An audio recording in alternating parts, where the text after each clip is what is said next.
Bonjour, bonsoir, bienvenue sur la chaîne de Psyché.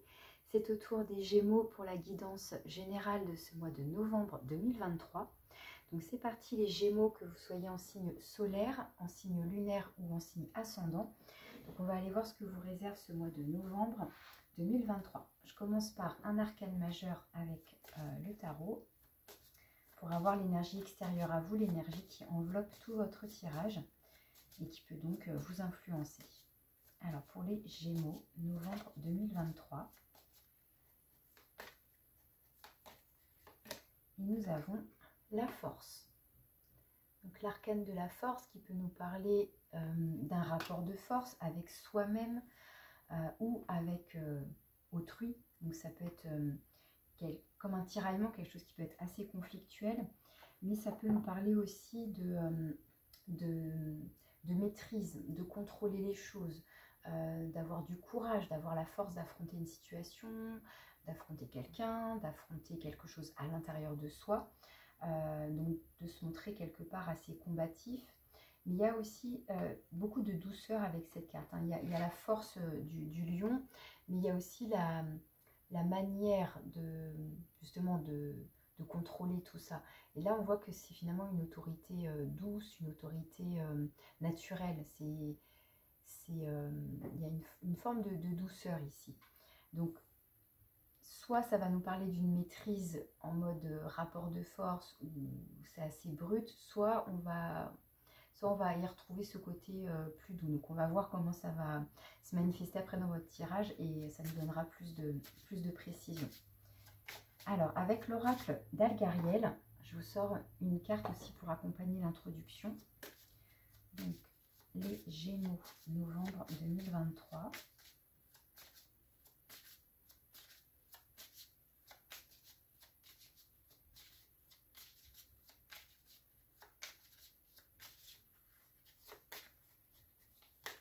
Celle-là veut dire quelque chose. Alors, vous avez le nombre 26. Donc, il n'y a pas de mots-clés hein, avec ce jeu. Enfin, en tout cas, il n'est pas noté sur la carte. C'est pas noté sur la carte en elle-même. Donc, avec le nombre 26, vous avez le mot-clé vitalité. La vitalité. Hop, je vais mettre à côté. Alors, stabilité, santé, bonheur et chance. Donc, ça va être plutôt une carte favorable, qui est d'ailleurs assez lumineuse et qui peut donc, par rapport à cette carte de la force, nous parler peut-être aussi de votre énergie, de votre état global, je dirais général, dans la manière dont vous vous sentez. Si on nous parle de se sentir stable, de se sentir en bonne santé, en bonne énergie, effectivement, la carte de la force va en ce sens d'avoir une force intérieure, donc, mais il y a aussi le fait comment dire, oui, d'avoir une certaine puissance, donc effectivement une certaine stabilité aussi. Après, voilà, ça nous parle aussi de bonheur et de chance, donc peut-être qu'on a des petites choses positives qui arrivent. Alors, je vais vous préparer votre tableau avec le jeu complet. Et puis, je terminerai avec une petite carte de conclusion. Donc, je prépare tout et je reviens. Alors, les Gémeaux. Donc, j'ai retourné la plupart des cartes. Comme ça me donne une idée générale. Et puis, on ira voir à la fin vers quoi vous vous dirigez potentiellement d'ici fin novembre, début décembre. Et quelle est votre carte conseil. Alors, votre énergie, c'est la 2 de denier. Alors, c'est intéressant parce qu'on retrouve bien quand même cette énergie de la stabilité par rapport à vraiment à l'illustration de cette carte. Parce que la 2 de denier nous parle finalement de l'inverse, dans le sens où on jongle. On ne sait plus trop sur quel pied danser. Donc, c'est l'instabilité. C'est la recherche du coup d'équilibre en tous les cas. Donc, c'est intéressant d'avoir dans cette carte le mot-clé stabilité. Est-ce qu'on est en recherche de stabilité, de retrouver un état d'esprit plus serein, plus zen, justement retrouver de la vitalité, retrouver, comme je vous disais, quelque chose de plus doux, un apaisement. La 2 de denier, voilà, on essaye, en fait on jauge, parce que c'est le nombre 2, donc il y a toujours l'idée d'avoir 2 opportunités, 2 propositions, de devoir faire un choix. Donc là, l'idée c'est de jauger, quelle serait la meilleure opportunité, la meilleure situation, le meilleur choix à faire. Et donc peut-être que là, pour ça, on a besoin de se poser justement pour pouvoir ensuite se décider. Et ce qui est intéressant, c'est que vous avez encore le nombre 2. Cette fois-ci, vous avez la 2 de bâton dans ce que vous souhaitez. Donc le nombre 2, dualité, on retrouve la notion de choix. Et avec la 2 de bâton, c'est l'idée d'être à la croisée des chemins. Et donc justement, il faut se positionner. Quelle direction prendre? Donc on réfléchit, on planifie. Et là, dans ce que vous souhaitez, vous aimeriez déjà avoir fait votre choix. Je pense vous aimeriez être capable de vous... Oui, vous aimeriez être capable de vous décider, de faire le bon choix, mais il y a peut-être besoin de réflexion encore. Voilà, peut-être que pour l'instant, vous n'avez peut-être pas encore tous les éléments, vous n'avez pas eu le temps de justement de tout comparer pour pouvoir vous positionner. Mais en tous les cas, on sent avec ces deux cartes-là, et dans votre énergie et dans ce que vous souhaitez, a priori une volonté de se positionner. Alors, ensuite, dans vos actions, vous avez l'impératrice. Donc c'est vraiment intéressant parce que l'impératrice, donc arcane majeur, va nous parler de création, mais de projet du coup en gestation. Hein, symboliquement parlant, c'est le projet, il n'est pas encore né, ou alors il est tout récent, quoi. Mais avec ces deux cartes-là, pour moi, le projet, il est à l'état d'ébauche, à l'état d'élaboration, il est en construction, il est en réflexion, vous voyez. Et l'impératrice, voilà, elle a cette énergie donc féminine, cette énergie yin qui va être intérieure, où justement, voilà, elle construit dans sa tête, elle développe ses idées, son projet, etc. etc. C'est ensuite avec l'empereur qu'on va pouvoir matérialiser dans la matière, dans le concret. Donc, pour moi, dans vos actions, quelque part, vous planifiez, vous organisez les choses. C'est comme ça que je vais comprendre. Vous êtes vraiment dans... vous étudiez pour moi justement les différents possibles de manière très organisée, c'est très planifié, c'est ok, si je fais ça, si je m'engage là-dedans, ça va donner quoi, qu'est-ce que je souhaite, quel est mon objectif et quel est le meilleur chemin finalement à prendre. Il y a un peu cette idée-là. Mais pour l'instant, voilà, on est à l'état de projet. À mon sens, hein, c'est ce que je ressens et c'est ce que je vois pour moi à travers les cartes. Avec la reine d'épée dans vos forces et vos ressources intérieures, eh bien, la reine d'épée, elle va... alors déjà, pareil, ça va être une énergie féminine ici, hein, puisque c'est une reine. Et elle va avoir un côté assez froid. C'est-à-dire que ici, on vous dit que vous pouvez vous appuyer justement sur votre capacité d'analyse, sur votre lucidité, sur votre intuition aussi, sur ce que vous ressentez à l'intérieur de vous. S'il y a conflit, parce que justement, il y a deux opportunités, il y a deux possibilités, je ne sais pas, et donc il y a un conflit interne, enfin, vous voyez ce que je veux dire, après plus ou moins à différents degrés, mais il peut y avoir confrontation d'idées, d'arguments avec les autres, avec soi-même. Mais la reine d'épée, bien justement, elle a cette capacité de trancher. Comme je vous disais, à la fois de prendre du recul sur la situation pour avoir une vision d'ensemble, mais aussi dans le détail. Donc voilà, elle va tout décortiquer, tout analyser. Elle a cette intelligence voilà, qui est froide. C'est-à-dire on met de côté les émotions pour se positionner de manière juste, en fait, tout simplement. Donc peut-être que là, ici, ça nous montre donc pour moi des compétences, des capacités d'analyse, de lucidité, de clairvoyance, même pourquoi pas, hein, vraiment ce côté intuitif, mais aussi donc d'être capable à un moment donné de se positionner fermement, de s'exprimer aussi, de communiquer. Hein. La reine d'épée, avec les épées, on est aussi dans la communication. Donc pareil, que ce soit une communication interne, on fait la part des choses entre ses pensées, ses arguments, ses émotions, ça, et justement, on met de côté les émotions pour ne pas se laisser influencer. On reste vraiment dans une pure logique, une pure analyse. Et la reine d'épée, elle a cette intelligence, oui, à la fois logique et intuitive, en fait. Donc, on vous dit que vous avez toutes ces capacités-là que vous pouvez solliciter. Ensuite, votre défi, c'est la 10 de denier. Alors, pour moi, là, en défi, ce serait peut-être soit il y a un manque de soutien, éventuellement, un manque de soutien de la part de votre entourage, de votre famille, de vos collègues, pourquoi pas. soit c'est parce que vous n'osez pas demander de l'aide aussi, pourquoi pas. Ça peut être aussi vu dans ce sens-là. Parce que la 10 de denier va représenter vraiment le côté familial, le côté transgénérationnel. Donc ça peut être la famille de sang, mais ça peut être aussi une famille de cœur. C'est pour ça que je parlais des collègues, si on est par exemple dans une entreprise familiale, vous voyez ce que je veux dire. Mais ça peut être aussi après des amis très proches. Mais il y a l'idée voilà, de transmettre aussi quelque chose. Là, on a 3 générations qui sont représentées sur cette carte avec cet arbre. Donc on a vraiment une représentation de ces liens, de ces racines qui se développent et il y a la notion là de transmission. Alors est-ce que ici on n'ose pas demander de l'aide aux anciens, à sa famille? Est-ce qu'on n'est pas soutenu par sa propre famille, comme je disais? Là, il y a un petit quelque chose qui coince. Donc, à vous, encore une fois, de prendre ce qui vous parle, hein, ce qui résonne le plus par rapport à votre situation. J'ai oublié de le rappeler au début, c'est une guidance générale collective. Si ça ne vous parle pas, bien évidemment, vous ne forcez rien. Vous pouvez voir si vous le souhaitez votre signe ascendant, votre signe lunaire. Et sinon, c'est qu'il n'y a pas de message ce mois-ci pour vous. Ça arrive aussi. Alors, je continue maintenant avec le domaine de l'avoir, donc dans tout ce qui va être matériel, financier, mais aussi justement avoir des compétences, des qualités, d'expérience, etc.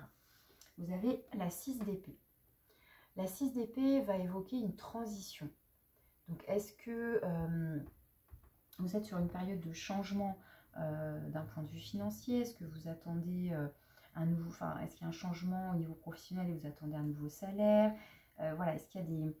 Pour moi, ici, il y a une notion de mouvement. Donc, est-ce qu'on nous parle de mouvement d'argent, hein, faire des virements, recevoir, investir et avoir un retour sur investissement? Enfin, pour moi, il y a une notion de mouvement ici. Après, au niveau matériel, ça peut être aussi... pareil, il y a une notion de mouvement, donc pourquoi pas un déménagement, un changement de situation pour moi ici. Parce que la 6 d'épée, c'est... vous voyez, avec la carte, là, on voit qu'il y a une notion de mouvement. Je ne sais pas si vous voyez bien avec les reflets, mais c'est, on a un scooter avec, vous savez, un sidecar à côté. On a quelqu'un qui conduit une femme et son enfant. Alors, est-ce que c'est toute une famille? Est-ce que c'est quelqu'un qui sert un peu de passeur? Mais il y a vraiment cette idée voilà, d'un passage. Et c'est l'idée de quitter quelque chose qui a pu être problématique, conflictuel ou... on dit même parfois stérile, aride. Voilà, par exemple, je sais pas, au niveau salaire, ça n'évoluait pas dans le sens que vous le souhaitiez. Comme si là, voilà, il est temps de quitter cet endroit, ce lieu, cette situation, pour se diriger vers quelque chose peut-être de plus épanouissant, mais dans le sens de plus florissant, de plus prometteur aussi. Donc, on peut être là sur justement une réflexion de projet de vie, de projet professionnel, hein, puisqu'on a quand même des deniers, des bâtons ici. Et pour moi, avec l'impératrice, il y a quand même, et même avec la 2 de bâton, l'idée de se projeter sur du long terme. Donc, cette décision-là semble quand même importante pour votre avenir. Et donc, on se situe là, en tout cas, pour moi, dans un entre-deux. On est dans une transition. Donc, est-ce que, voilà, ça participe de votre projet, de votre élaboration, de votre planification, de vous organiser aussi d'un point de vue matériel et financier et donc de réaliser des changements. Et voilà, vous êtes en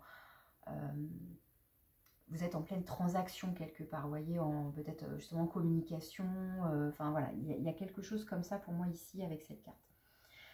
Et justement, on en vient au domaine du faire, donc les activités professionnelles, mais ça peut être aussi les activités secondaires, les loisirs, enfin le côté plutôt extérieur et social. Et là, on a un valet de denier. Et donc, le valet de denier, le valet, c'est celui qui débute, c'est celui qui démarre. Hein. Donc, il y a une notion de nouveau départ.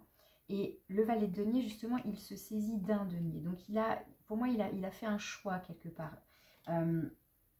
C'est l'idée de démarrer donc un nouveau projet. Alors, est-ce qu'on est sur vraiment un début de carrière? Est-ce qu'on est sur un nouveau poste et c'est tout nouveau, où on a voilà, saisi une opportunité Et on a encore tout à construire, hein, puisqu'encore une fois, c'est un valet, donc c'est une énergie jeune, donc il va nous parler de débuter quelque chose. Mais encore une fois, avec la force et avec cette reine d'épée et même l'impératrice, il y a quand même des cartes fortes ici. On a une arcane majeure évidemment, là aussi, mais de maîtrise quand même. Hein, enfin, pour moi, qui sont plus fortes qu'un valet. Donc on peut être sur de la nouveauté. Ça ne veut pas dire pour moi que vous êtes inexpérimenté, bien au contraire. Avec la force impératrice, la reine d'épée, vous avez a priori pas mal de compétences déjà en vous pour vous lancer. Mais peut-être que c'est pareil avec la 10 de denier, le nombre 10, c'est d'être arrivé au bout de quelque chose. Ça y est, on a déjà fini, on a tout construit. Voilà. Le valet, lui, par contre, va représenter, je le disais, un démarrage, le début de quelque chose. Alors, est-ce que le défi, c'est ça aussi? C'est on a à peine commencé, on n'est encore que dans l'élaboration. Est-ce qu'on a envie que tout soit déjà construit?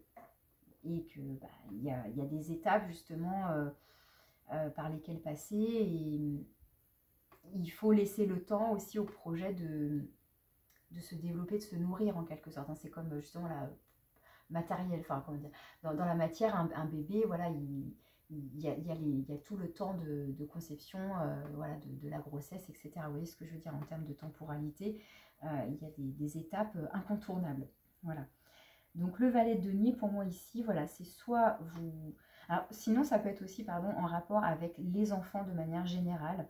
Donc un métier en rapport avec les enfants, hein, donc là, ça peut toucher pas mal de professions quand même, mais si c'est votre énergie à vous, ça peut signifier, voilà, que vous avez peut-être en tête donc un nouveau projet. Ça peut être aussi un projet créatif, pourquoi pas si c'est une activité secondaire, hein, parce que l'impératrice, elle est quand même dans la créativité aussi. Hein, donc on n'est pas forcément que sur du professionnel pur, si je peux me permettre de nuancer les deux. Ensuite, dans le domaine relationnel, donc là, tout confondu, hein, ça peut être amoureux, sentimental, ça peut être familial, les collègues, amical, etc. Et là, vous avez un arcane majeur encore, et c'est tempérance. Tempérance qui va nous parler de relations a priori harmonieuses, ou en tout cas, si ce n'était pas le cas, un peu comme la force où je vous parlais de rapports conflictuels éventuellement, la tempérance ici nous invite à mettre de l'eau dans notre vin, à concilier les choses, à être à l'écoute, à être bienveillant, à être dans la douceur, encore une fois. Là, on est dans une communication qui se veut douce. Alors, soit, on verra après le conseil, mais soit on vous invite à une communication plus douce, plus fluide, soit on vous invite à être patient aussi quelque part, peut-être par rapport à une relation particulière, si ça vous parle, si vous avez quelqu'un en tête en particulier, mais voilà, ça peut nous parler de patience ici, de laisser le temps. Mais voilà, ici on va être dans une recherche d'équilibre, d'harmonie, de douceur.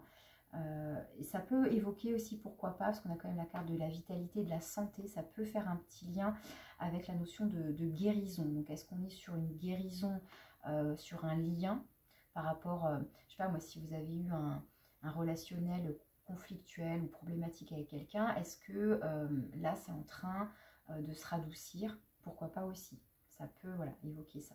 Ça parlera éventuellement, mais voilà.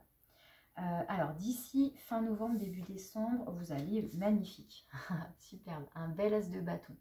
Donc, vous avez la 2 de denier, vous avez la 2 de bâton. Donc là, on est dans la dualité, l'hésitation. Là, vous avez le valet de denier. Donc, pour moi, il se saisit d'un denier et vous allez vers le bâton. Donc, vous avez, pour moi, vous allez prendre votre décision et vous allez... voilà, prendre votre denier, prendre votre bâton, là vous faites votre choix et vous démarrez bien quelque chose de nouveau. Alors peut-être, là je vous parlais soit d'une activité créative, soit d'une activité purement professionnelle. Encore une fois, voilà, les deux peuvent être liés, les deux peuvent être nuancés, enfin, selon votre situation. Mais l'as de bâton vraiment peut nous parler du professionnel et de quelque chose qui vous passionne, hein, qui vous stimule, qui vous enflamme, qui vous rend enthousiaste. Voilà, vous allez y mettre justement beaucoup de peps a priori dans ce nouveau départ. Ça peut, pourquoi pas aussi, parler, je dis pourquoi pas, mais par rapport au relationnel aussi, hein, ça peut, une nouvelle rencontre passionnelle, ça peut évoquer ça. Mais par rapport au jeu que j'ai là, avec deux de denier, deux de bâton, et cette notion-là pour moi de planifier un projet et donc de se positionner sur une direction à prendre, bah pour moi, voilà, vous allez vous décider, vous allez trouver en vous, a priori, que ce soit par, là, comme là, un équilibre intérieur, une forme de méditation, enfin un retour, vous voyez, on s'intériorise, on analyse les choses, on utilise ses compétences en analyse, etc. etc. Peut-être, pourquoi pas, aller solliciter du soutien ou un conseil. Voilà, si c'est le cas, si le défi, c'est vous n'osez pas demander de l'aide ou un conseil. Mais bon, la reine d'épée, en général, elle se débrouille très bien toute seule, hein, mais bon. Mais pour moi, voilà, vous allez vous positionner pour, a priori, donc un nouveau départ, un peu tout feu, tout flamme, quelque chose d'assez enthousiasmant et qui pourrait, comment dire, ça pourrait être assez rapide. Et on retrouve cette énergie donc de vitalité, hein, justement, de force aussi. L'as de bâton, voilà, c'est vigoureux, quoi. C'est enthousiasmant, c'est pétillant, c'est dynamique. Voilà, il y a du dynamisme avec cette carte. Alors, quel est votre conseil? La 3 de denier. Alors, c'est intéressant, vous démarrez avec votre énergie, c'est la 2 de denier. Et le conseil, c'est la 3 de denier. La 3 de denier va nous parler de collaboration. Alors, vous voyez, ce que je vous disais là, sur le fait d'oser, pourquoi pas demander conseil ou de l'aide, etc. Si là, on est sur tempérer un relationnel, concilier quelque chose, etc. En tous les cas, le tarot vous invite à... alors, soit à déléguer, ça peut être ça aussi, on peut le prendre dans ce sens-là, c'est-à-dire à justement ne pas gérer tout seul. Mais donc, pourquoi pas, donc demander de l'aide, solliciter... vos collaborateurs, enfin des personnes soit qui sont susceptibles de travailler avec vous, enfin, mais voilà, la 3 de denier va nous parler de réunion, de collaboration, de partenariat. Et comme c'est en conseil, bah pour moi c'est peut-être ne pas rester seul du coup, ou ne pas hésiter à demander de l'aide, à demander conseil aussi. C'est comme ça que je vais le comprendre. Alors vous avez en d'autres deck la 8 de denier hein, qui nous parle du travail. Qui nous parle aussi d'une certaine manière de cette énergie de la force, puisque ça nous parle de persévérance, de courage, avec la 8 de denier. Vous voyez, on est à l'ouvrage, on est concentré aussi, donc il y a une notion là pareil d'être concentré, d'être méthodique, d'être réfléchi pour développer son travail. Donc ça peut être un travail, comment dire, dans la matière, encore une fois, voilà, on travaille sur son projet, etc., sur son projet professionnel, sur sa nouvelle activité, mais ça peut être aussi, après, éventuellement, un travail sur soi, un travail intérieur, un travail de développement personnel, voilà, si ça peut vous parler aussi. Et on a encore un valet derrière. Donc, il y a bien, quand même, on a 2 fois le valet, donc il peut y avoir vraiment quelque chose de l'ordre du nouveau départ, de toute façon, qui est confirmé avec l'as de denier ici, et puis ça va peut-être donc engendrer des changements, là comme je vous le disais avec la 6 d'épée dans le domaine de l'avoir, hein, du financier, du matériel, parce que pour moi c'est une carte de transition, de mouvement ici. Hein. On a donc potentiellement du changement à venir. Voilà ce que j'ai pour vous pour la guidance générale et je vais vous prendre maintenant un petit message avec l'oracle des anges pour conclure votre tirage. Alors pour les Gémeaux, novembre 2023, petit message de conclusion pour vous.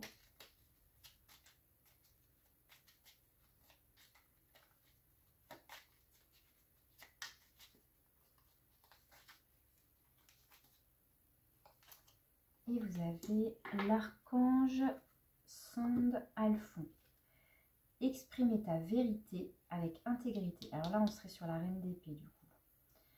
L'archange Sandalphon t'aide à vivre plus aligné et plus en harmonie avec ton entourage afin de pouvoir exprimer ta vérité avec douceur et intégrité pour le plus grand bien de tous. Moi, j'hallucine à chaque fois des fois des messages de conclusion. C'est, je ne sais pas si vous voyez un petit peu le lien avec toutes les cartes. Hein. Donc, t'aide à vivre plus aligné. Donc là, pour moi, avec la 2 de denier, vous voyez, on essaye justement de trouver un équilibre, donc pour se positionner, etc. On a d'ailleurs, si vous regardez bien, une belle similitude là entre les deux cartes, hein, avec le symbole de l'infini. Donc voilà, cet alignement, donc l'harmonie avec l'entourage, on vous parle bien de collaboration. Ici, ça peut être en défi, donc on vous parle bien de retrouver de l'harmonie, de la douceur. De s'exprimer, donc d'exprimer sa vérité. Je vous disais, elle est franche, elle va dire les choses, elle va se positionner, et en même temps tout en étant intègre, hein, vous voyez. Et donc tout ça pour le plus grand bien de tous. Hein, voilà, c'est vraiment rigolo d'avoir tous ces mots-clés qui ressortent. Donc à la fois, voilà, on vous invite à communiquer comment dire, en restant vrai pour vous, pour les autres, voilà, intègre, en respectant pardon, vos valeurs, etc. Mais tout en étant quand même dans une forme de douceur et d'harmonie dans le relationnel, dans les échanges avec les autres. Donc voilà les messages que j'avais pour vous. Si vous avez besoin d'une guidance personnalisée, vous pouvez me contacter par mail. Et puis je vous souhaite un bon mois de novembre et je vous dis à bientôt.